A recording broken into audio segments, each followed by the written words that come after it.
too close, actually. Okay, we're in the current Daf from Pesachim Daf Kuf. Hey, we begin 3 lines down at the top of the Yomim. We continue the discussion regarding the previous Dafim of Havdalah and Kiddush and a sugi that we had a few Dafim ago regarding eating Erev Shabbos and Become Shabbos. Ashir Skos Bam Vikaz Zech Nechesket to enter Daf Chaim. Appreciate you joining us for today's Daf. Some things we discussed in today's Daf are the concept of Shabbos Kavanavsha. That we're eating a meal on Friday and Erev Shabbos and it goes into Shabbos itself. That you don't have to stop the meal and start a new one. Shabbos itself goes and makes a new meal automatically, and therefore you just like, as if you're doing reset, but you don't have to actually reset by removing the table. And that relates to another halacha of meiser. That similarly meiser, when you're eating just achilas arai, a temporary eating or snacking, you don't have to take off meiser. But Shabbos is kabbalah meiser, so therefore you would have to take off meiser even from a snack. Shabbos itself creates, like you would say in yeshivish terminology, achalois. It makes an effect just by itself automatically. Let me discuss regarding if someone didn't make Kiddush on Friday night, can he make it up on Shabbos day? Some of the key terms of the concept we discussed in today's Daf are Shabbos Kavanavsha. The Shabbos itself creates an establishment. Kiddush Hayom is the Kiddush that, although the wording is misleading, it's not a Kiddush we say at daytime, it's a Kiddush we say at nighttime for the day of Shabbos. And Chaviv Mitzvah Shaita is the endearment of a mitzvah in this appropriate time. Even though you could push it off, but we'd rather do it as early as possible. So beginning current Daf, 3 lines down at the top of the Yom. The Gemara starts with a story. With Rabbi Shloimy Schwartzberg, they were sitting, they were having a meal on Erev Shabbos, and it got long, and it went till it got dark. But Rabbi the elder was serving them. They said to him, Zilchazi, go out and see. If the day already became sanctified, meaning if it's already Shabbos, then Nafsik will stop the meal by removing the table. The nikveh, and we'll go ahead and establish our meal, l'Shabbat to be for the purposes of the Shabbos meal, which is like that of Rabbi Yehuda, who says you have to go ahead and take away the table. He said to them, you don't have to do this to stop by removing the table to separate between the weekday meal and the Shabbos meal, because Shabbat kavanavsha. Shabbos itself creates itself for the meal. Because from the moment that you are forbidden to eat from now on, once it's Shabbos because you didn't make Kiddush yet, so there's no greater interruption than this. So by itself, the meal of Shabbos is considered separate from the meal of the weekday, and it's enough, where the Rashbam says, to do Paris Mappa and make Kiddush, which is really like Rabbi Yesi, like the way Shmuel had said. You don't have to stop the meal and bench. All you got to do is you cover the thing, you make Kiddush, and then you could continue, even though it's so to speak the same meal, it's not the same meal, because Shabbos creates its own effect automatically. No, like Rav said, it says, just like Shabbos creates an establishment for Meiser. In other words, if you're just snacking on Shabbos, it's considered significant in the laws of Meiser that you would have to separate it, as the Gemara tells in Be'ed of Lam because on Shabbos there's a chiyuv of einik. So even a little thing, a little snack, we have everyone a Shabbos party, the snacks, that's considered a kaviyas, and you can, therefore on Shabbos you can't eat even just a snack from produce that wasn't typed, unless you typed it from before Shabbos. Kach Shabbos kabarsa Kiddush, so Shabbos establishes itself for the laws of Kiddush that you're not allowed to eat until you make Kiddush. Obviously, when the moment it gets dark on Friday night, it's considered a significant Shabbos eating automatically. So therefore, again, just make Kiddush and it's already the Shabbos meal, even though it looks like you're eating the same weekday meal, it's not. Shabbos creates its own effect. Now, some may know, but however, they thought to say that it's one step further. Kihecha, they come to Kiddush, just like Shabbos established itself for Kiddush. Kav, so too when you're leaving Shabbos. Kabbalah Havdalah. It's now you're removing that kaviyas, and if you're sitting on the table and you're eating and it got dark and it's a bunch of Shabbos, you're not allowed to eat until you make Havdalah. Now, even if they didn't even stop their meal, what you would have to do is you have to be paris mappa, put over the cloth, over the food, and make Havdalah, because the leaving of Shabbos now makes it forbidden to be eaten, and that makes an establishment you have to make Havdalah.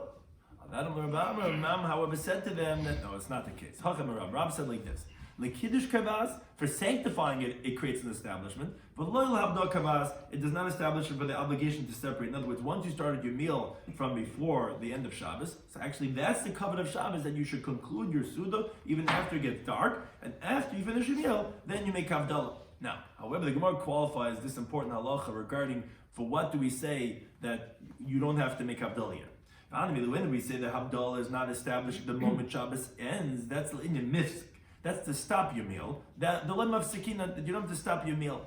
Which place has a whole interesting discussion, which it actually is brought in halacha to some extent. It sounds like they were eating close to get dark. That's how a person could have had it, that it's already dark and he didn't finish the Shabbos meal. It's a shal shudas. Taisa wonders, you're not supposed to eat between Mechamai. Rabbi Tam was upset with Rabbi Meshulam that he had people eating Shal Shuz between Mechamai, and the Medrash says whoever drinks water between Hashmashas, he's stealing from his dead relatives, because that's when the neshamas go ahead and drink. And he says one time a story happened, someone became dangerous, and with great difficulty, even that you're allowed to eat Yom Kippur after Vidui and not before because of intoxication. Even Tisha B'Av that falls on Shabbos, and that's Nitcha, also very difficult that you could eat all the way till the end because you're not supposed to eat. So it says that could be that they started Beheta before Mincha, and in the middle of the meal they daven Mincha, and when you start a Beheta, so then you're allowed to complete. But it's an interesting discussion regarding how could you even have been eating so late till the end of Shabbos. One thing is that, okay, when do we say Havdalah is not Kavas? You're eating Shalshidus, and you're going and it's already dark, then you don't have to stop. But to start eating after Shabbos is over, before you make Havdalah, that you can't do. So again, you could continue eating, you don't have to stop Havdalah, but to start eating, that you're not allowed to do once Shabbos is over. Moreover, we also didn't say that you don't have to stop your eating, only if you're eating a Suda. But regarding drinking, that's not considered something significant, and you would have to stop, make Havdalah, which Knesset points out means to say if you were drinking without a meal, where there's no kaviyas, then you would have to stop to make Havdalah. Now, says the Gemara, even drinking, we didn't say that you're not allowed to start even, only regarding wine, regarding beer, but regarding water, that's insignificant that you're allowed to drink water before Havdalah, even if you were in the middle of a meal. Now, however, says the Gemara, please Rav Huna, that disputes Rav Huna. Because Rav Huna chazil hu gabe the shasa maya koid Havdalah. He saw the person drinking water before Havdalah. Amalei says, "Lemistafi marma askara." Isn't the master afraid of askara, which is a death, a type of a choking?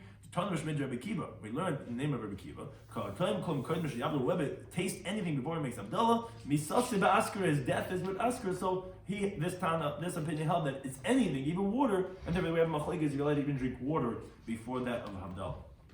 However, Rabban the Ravashi, the rabbis of the Yeshiva Ravashi, like Kapte Amaya, they weren't particular about drinking water before Havdalah, but as the Rashbam points out, before Kiddush, for sure they were particular in not letting drink water because of Kavod Shabbos, and that's the halacha. And we also see from here, says Rashbam, that if people eating a Suda on Shabbos and it gets dark, you let it finish your Suda, and then bench, and then afterwards make Havdalah. Now, a related discussion says the Gemara, Boimene Ravina Mir Rav Nachman Bar Yitzchak. He says, Mish le Kiddush B'Erev Shabbos. Let's say someone didn't make Kiddush on Friday night. Couldn't make Shabbos, got Kiddush the rest of Shabbos. So Malay said to him, the Amr b'nei Rebbe Chiya, the fact that the sons of Rebbe Chiya said, Mishlei Hivdu Mat Shabbos, wanted to compare from Havdalah to Kiddush. We know that Allah, if someone didn't make Havdalah Mat Shabbos, Havdalah Kol Shabbos Kuli, he can make Havdalah the whole week, as actually we'll see later on up until Wednesday. So Achanam here also, Mishlei Kiddush B'Erev Shabbos, whoever didn't make Kiddush on Friday night, Mekaz Rebbe Kol Kuli, he can make Kiddush the whole day. But Esvei, the Gemara from the following verse, the Gemara has two questions on this teaching. The Brisa says that Leili Shabbos v'Leili Yom Tov, the Friday nights and the Yom Tov nights, Yeshbim Kiddush ala Kiddush, you make Kiddush on a cup of wine. Yeshbim Haskar b'Bech Samazon, and you also mention that time in the benching. Let's say you say on Shabbos Ritzei V'Chlitzei, on Yom Tov you say Yalav Yavai. Shabbos v'Yom Tov, however, the days, not the nights of Shabbos and Yom Tov, Ein Behem Kiddush ala Kiddush. You don't make Kiddush on a cup of wine. Rather, you only say, as we do, a bracha by Paragafet. Now we say some psukim, but we don't say a bracha.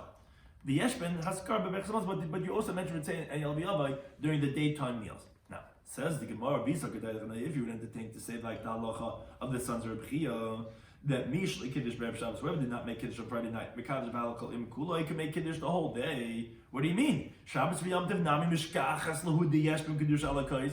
You also have you could have during the daytime meals making Kiddush. Because you like Kiddush more to you didn't make Kiddush on Friday night or Yom Tov night Mekadosh L'macha, you could make Kiddush the following day. So what are you saying here in the Brisa that you don't make Kiddush during the daytime meal? You see that you could. Says the Gemara, Amalei said to him, what do you mean? The Eid like your Tani. We're not teaching if. In other words, the Tana's not coming to tell us the law of someone who's negligent or someone that happened something that he couldn't fulfill the words of the sages and make Kiddush on Friday night. You're right. If someone didn't make Kiddush on Friday night, he will make the same Nusach Kiddush during the daytime. But that's not the initial way how we do it. And therefore, we didn't say that there's Kiddush during the daytime meal. The Gemara has another question. Esvei from the following Brisa. Interesting halacha that a lot of people are trying to be meticulous with. If you have the ability to have honor for the daytime meal or for the nighttime meal, I mean, let's say you don't have so much wine for the meal, or even whatever it is, whatever type of delicacy it is, The halacha is k'vod yom kodim. The halacha of the honor of the daytime meal is more important. You leave it for the daytime meal. So you have this geschmack, yapchik, or this cholent, or whatever this and that. You don't have it at the Friday night meal. You save it for the daytime meal. Now, so that would be, if let's say only have a special cup of wine, you can have it at the daytime and not the nighttime meal. Now, let's say you only have 1 cup of wine. You say on it as we continue on the base, kiddush hayoim. You make although the words could be a little misleading, you make the nighttime kiddush, which is when you sanctify the day, on the cup at nighttime. Because although the honor of kavod should be during the daytime, but kiddush, which is when you make it at the nighttime, that the kiddush of the day takes precedence of the kavod of the day. So you're not going to drink it in the middle of the meal during the daytime meal. Rather, you make kiddush on it on, let's say, Friday night before you eat. But on that, as the Gemara, wait a second. Then eat. Now, if it's true, like you had said, that you're allowed to make kiddush all Shabbos long, all Yom Tov long, then l'shavkat l'macher, leave the kiddush till tomorrow, and then you'll be able to do two. You'll be able to have the kiddush of the daytime, and you'll also have kavod of the daytime a little bit, even though you're not having it during the meal itself, but it'll be right before the daytime meal. So we have the kavod hayom, and you'll have the kiddush hayom. So why are you doing it at nighttime? During the daytime, you'll be able to accomplish both. Obviously, it's not like you're saying, obviously you can't do kiddush during the daytime. He says, no, Amalei says you're right, then you would accomplish both. But however, chaviv mitzvah b'shaita, a mitzvah is most dear during its time when it's first available. As the Gemara said on the Sanchesem Beis, the halacha is the hektar chalav mebarim, you're allowed to do the whole night of any carbon, which you could sacrifice the limbs and the fats. But on Shabbos, you don't wait till it's Matzah Shabbos. Even though you do malacha that seemingly is unnecessary, you could do Matzah Shabbos. It says that you could, because we want you to do it right away when you could, which even though it's on Shabbos. So therefore, we're going to make kiddush on the Friday night. You're not going to wait till tomorrow because chaviv mitzvah shaita. So although during the daytime you'll be able to accomplish with it kavod yom, but since kiddush yom takes precedence of a kavod yom, and you could do it right now, we're going to do it right now. And that as the Gemara says, wait a second. Do we say by a bracha chaviv mitzvah shaita that regarding this bracha that we're making on the cup of wine, that we say it's more dear now and you don't push it off? But Vatani in the Brisa, which we quote on the previous Daf, Hanichnis labeis in Matzah Shabbos. Someone's coming home, Matzah Shabbos, he comes in from Ma'ariv. Halacha is he has a few brachas he has to make when he's making Havdalah. So he said Mevarach Aliyah. He makes a bracha on the cup of wine first, like we do by Pri Hagafen. Then here the order is not like our order, and we're going to actually show from this Brisa many different halachas. V'al you make a Moira Eish. V'al B'samim you make on the B'samim, by the B'samim. Akach Havdalah, you make Havdalah. Hamar the B'kayis you make the whole bracha on the cup of wine. Now. And this is the main point. Now, if you only have 1 cup of wine for that night, so wait a second, you have to bench later on when you're eating malka, and they're very particular about having a cup of wine, and you have to make Havdalah. So what you do is you leave it till after you finish your meal, and then you go and you chain it all together after the Birchas Hamazon. After you bench, then you're going to do the cup of wine, the candle, the besamim, and the Havdalah, which, as Gemara is going to shortly explain, that's going like the way Bishami holds according to Rabbi Yehud. Now, but one thing is, you see, you don't say that, the mitzvah is during the time. In other words, we don't make Havdalah before we eat the meal, which that's the first time of Havdalah. Why don't you say Chaviv mitzvah shaita? You come home, yeah, what are you going to do with the Berchas Hamazon? You won't have a cup of wine. But it's better to have on Berchas Hamazon, but mitzvah shaita. Why don't you say over there mitzvah shaita? So on that, Amalei said to him, he says, I'm not making this up on my own to make up this idea of Chaviv mitzvah shaita. I'm not a seer. I'm not someone who sees something. He says, I'm not saying this over from just one individual opinion. This is how I learned, how I heard in the yeshiva, and I'm just putting out there the order of the teachings that I heard from my teachers. And this is how they teach in Beis Medrash like me. Like, you have good questions, but this is this is what I heard from my teachers. But anyway, the Gemara says, so what actually is the pshat? Why don't we say over here, Chaviv mitzvah shaita b'Havdalah, like we're saying by the Kiddush on Friday night? Shani lan ben Eyuliyah, because we differentiate between the coming in of the day, lafukuyah to the leaving of the day, regarding if you say mitzvah shaita not, as the Gemara explains. Eyuliyah, regarding bringing in Shabbos on Friday night, kol kamadim b'kadminan le'adiv, the earlier the better, so we're going to make Kiddush on Friday night, we endear it to make a mitzvah shaita and shrizim magdim the mitzvahs, and then we're not going to push it off for the following day. But the leaving of the day, like for example, Havdalah, Machrinale, we delay it. If we find any excuse to delay the Havdalah, for example, if you only have 1 cup of wine, we will delay it until after Birchas Hamazon, that it shouldn't be like on us, like a lo. And this is where this halacha comes up many times regarding their Chanukah, whatever. Anytime you have an excuse to push on Havdalah, you'll do Havdalah later on because you want to show that you don't want to rush out on Shabbos as it is. Now says the Gemara, so this brisa that we had brought in, which we had brought in as a question to say, oh, do we really say I would Havdalah? You see, you're going to push it off till after Birchas Hamazon. So we said, yeah, okay, there's a difference between starting and between ending. Says the Gemara, we learned out 8 different ideas from this brisa. First of all, we learned number 1, someone makes Havdalah in Shemoneh Esrei and Ma'ariv. So he has to make Havdalah on the cup of wine because what are we saying in the rice? We said Hanichnas Labayis b'Matzah Shabbos is you make Havdalah. Now, even though generally most people make Havdalah during davening in Ma'ariv, you see still you have to make Havdalah on the cup of wine, even though you made Havdalah already in davening. The Shemamina we learn the second thing is that bracha, that if a bracha like Birchas Hamazon to the kais, that it needs to have a cup of wine, which Taisa says it sounds like a little bit here that even an individual when he's benching would require a cup of wine. Because Hanichnas sounds like an individual when he comes home.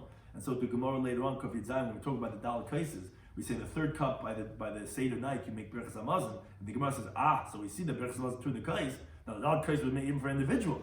Which Taisa says, but you can reject it a little bit because Birchas Hamazon that needs really is 3 people. But on Pesach, by the Seder night, they made even an individual a case of Birchas Hamazon because anytime you're not going to need it, so then why would you institute a case of Birchas Hamazon? They should have made the 3rd cup on some shiur or something like that. But really it's because of that when you need it with 3 people. But then Taisa says the custom is only to make it by 3 people. But it brings from the Rabbi Shloimy Rabbi Meir, Rashbam, that actually to require a cup even by an individual. And he says that if you wouldn't need a cup of wine, so then why would you leave it after the mazon? He says an interesting chap. He says if you say that Birchas Hamazon only needs a cup of wine with 3 people, when you do mezumim, then they should have made Havdalah before they eat, and then let each person eat by himself, and then they wouldn't need a kais. Obviously, that even individual needs a kais, and that's why they pushed it off till after they eat. But that's a discussion on Taisa regarding with this halacha of bracha to the kais. The 3rd thing that we learned is kaishal bracha tzarich shiur. When you're making a kaishal bracha, like benching and like Havdalah, it needs to have a shiur of a revius of a leg, because if you don't say that it needs a shiur, then you should have split it into 2. You would have taken half of the cup for Havdalah and half of the cup of Birchas Hamazon. The 4th thing that we learn is that Hamavar tzarich shiyitim, whoever makes a bracha has to taste, as Rashbam points out, either him or someone else who's listening. But when one of them drinks, they all fulfill their obligation. But if it didn't require drinking from it, then you could have made Havdalah. You could have made the bracha 2 times on it. Make Havdalah right after Shabbos without drinking from it, and make Birchas Hamazon and then drink from it. Obviously, that no, you have to drink from when you're making the bracha. The a 5th thing is that time pogrom. Obviously, then when you taste it, it makes it deficient, makes it pogrom for after subsequently using it. Meaning after Birchas Hamazon, if you're drinking that, meaning for later using it for Birchas Hamazon, because if you didn't make Havdalah beforehand, you could leave over if you don't have to drink it. So even if you drink from it, you could leave over the leftover for Birchas Hamazon, and what's the problem? So you drank from it. Obviously, no. When you drink from it, you make it pogrom. It's not fit for a kosher bracha anymore. Which traces one that says, wait a second, why can't you taste from it by putting it into your hand or from some other vessel, as the Gemara actually says it somewhere else in the Eil Dvar? So you won't make it pogrom. So that traces says no, and this is actually an important halacha. By a case that's obligatory, like Havdalah, Birchas Hamazon, or Kiddush, you have to drink from a case that has a revius. So therefore, you can't taste in your hands with some other vessel. That actually could be important when someone makes Kiddush and what is he drinking from? He has to actually drink from a case that has a revius. By brachas, where it's not obligatory case, then you could be misaken by pouring it off and drinking from your hands, something like that. But here you can't do that because you have to drink from the case itself. So therefore, it's going to make it and makes a pogrom. A 6th thing is that Tom, if someone tasted, meaning even though he already ate, Mavdul, he could still make Havdalah and he doesn't have to wait till tomorrow before he eats. Because there is such an opinion, as the Gemara is going to bring on the next daf, that if you tasted, you can't make Havdalah, but you ate before Havdalah, you can't. You have to wait till the next day. Here we obviously see that, no, even though you ate, because you're eating the meal, that you can make Havdalah after that. And you continue to have Kavav Maralov and the Shema Menu learn that only base Kedushas al Kais Echad. you can make two sanctifications, meaning Birchas Hamazon Havdalah on 1 cup of wine, which, as the Rashbam points out, only if you only have 1 cup, like in this case, because although the Gemara said in Daf Beis, you're not allowed to say 2 kedushas in 1 cup. That's where you have. But if you don't have, then you're allowed to make 2 different sanctifications on 1 cup of wine. B'Shema we learn an 8th thing, that Beishama he believed that this brisa that said that you first make a bracha b'yom Eish and then b'yom Besamim was going like Beishamai in the opinion of Rabbi Yehuda, which is brought in brachas Daf Bezim and Aleph. And the fact that we said Meshal Shalach HaMazon, who's the one that says such a logic that first you're going to make Birchas Hamazon? It's Rabbi Yehuda, as the Gemara had quoted before. Rabbi Yehuda says that Beishamai still don't disagree that the Mazon, the Birchas Hamazon is the first one, and Havdalah is the last one. So obviously we're going to Rabbi Yehuda according to Beishamai. Now, parenthetically, the Gemara actually says regarding Rav Asher, it says that time in Pagmei, the 5th and the 3rd halacha, and the 3rd halacha, the time in Pagmei, the fact that if you taste it, it ruins the cup to make another bracha on it of kosher bracha, and with kosher bracha tzarich sheh, and this that it has a certain measurement. It says chadim milsi. It's that's really their connect. They really want. And this is really what we're saying. My time and time of pagma. Why is it that if we drink from it, it makes it deficient, then you can't use it for now? The next thing of Birchas Hamazon, mishum the kosher bracha tzarich sheh, because the kosher bracha has a measurement. Because if it was more than the share and you tasted it, maybe it wouldn't make it pagum. That Taisa points out that Rav Ashi is not disagreeing with all the Amorim that we're going to say that hold that if you taste from a cup, it already makes it pagum, even that itself. He's just saying that from here you can't prove it. Because could be, the reason why when you're drinking from it makes it pagum is because it needs a shear. And you only have exactly your revias, you're going to drink, you don't have revias anymore.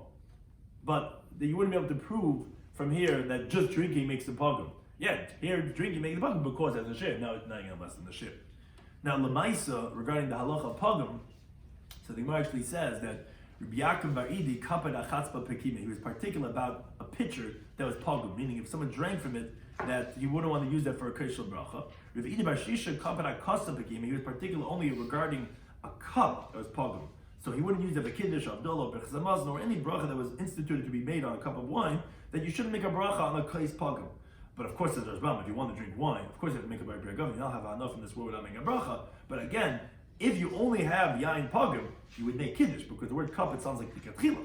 But likatchila, they wouldn't use, if someone drank from that cup of wine, they wouldn't use it to make a kosher bracha. And my Rav Ashi was covered after achavita begimti. He was particularly even regarding these small barrels, that if someone drank from it, not a big barrel, that he wasn't particular, but a small barrel, drinking from it, it makes it deficient, and therefore they wouldn't make a kosher bracha, a kiddush, Havdalah, but some on such a thing. Some of things discussed in today's daf, in Pesachim Daf was just like Shabbos is kavas for meiser, which means to say that automatically, even a snack, you can't have a Shabbos without taking meiser, which generally during the week you could. So too for the laws of kiddush. Now that does not apply to Havdalah, because Havdalah you could continue eating, but however you cannot start. That's just that regarding not stopping, but you can't start, and also you can't continue drinking. I mean, a machlekes regarding water, if you could have it before Havdalah.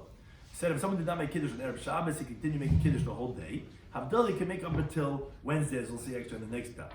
The halacha is that kavod yom, if you have something chash of food, you have to before the kavod, the Friday night meal, but the kiddush of the day, which is actually at nighttime, that comes before. Now, let's say there's only 1 cup of wine, you'll actually have it at nighttime, not leaving it for the daytime, because during the daytime you could have it for kavod yom and also you have the kiddush of the day. No, because chaviva mitzvah b'shaitu, we want to have it at the first appropriate moment. Now, that's specifically regarding starting the day. But regarding Havdalah, which is leaving the day, then actually we delay it and actually we won't make chaviva mitzvah b'shaitu. We'll make Havdalah after we eat lava malka, and then we make Birchas Hamazon, and then we'll make the Havdalah. Now we said from the brayso that we brought to ask the question regarding chaviva mitzvah b'shaitu, we spoke about Havdalah, we learned 8 different halachas. We learned that if someone makes Havdalah during the davening, he still has to make it a cup of wine. We learned that if a kosher bracha requires a kais, meaning when you're making a bracha, you need the kais. And we learned that a kosher bracha has a certain measurement out of revias. We learned that if someone makes the bracha, he has to taste from it. We learned that if you taste from it, it makes it deficient. We learned that if someone tasted from it, from food before Havdalah, he could still make Havdalah, because say the person's having the meal before Havdalah. We learned that you can make 2 kedushas in 1 cup, you'll be able to make the Birchas Hamazon, which is the kosher bracha, and that of Havdalah. And we learned that the price is going like Misham according to Rabbi Yehuda. Now Rav Ashi, he said that actually the halachas of time and pagmai and the kais that requires a shiur, that's all one thing. Why is it pagum? Because it has a shiur. Now that you can drink it, but it has less than that. And then we had different shiur regarding the particularity of deficiency of drinking or something, if that makes it that it's not eligible for a kosher bracha. Thank you to any time for hosting us.